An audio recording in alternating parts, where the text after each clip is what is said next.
Nah, this ain't Chick-Fil-A, shawty. This is pig-filet. Pork chop nuggets. Crispy on the outside, juicy on the inside. Watch this. Slice up 2 pounds of boneless pork chops. Slice them into nugget-sized pieces, throw them in a bowl, and then add 1 cup of buttermilk. Now here's what you need for the marinade, the dirty bird rub. 1/2 cup of that right into the buttermilk mixture. You can get the rub from UncleDibs.com. Throw in a little bit of hot sauce, make sure everything's well combined. Cover and refrigerate for 30 minutes or overnight if you can.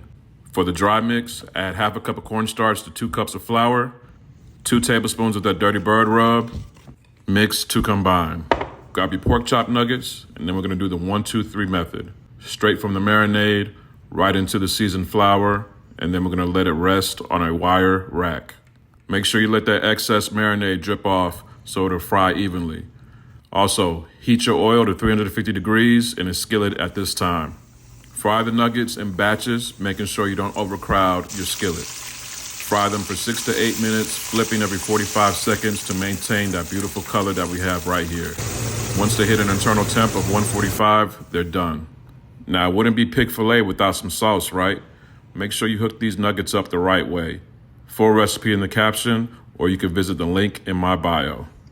That's good, shorty.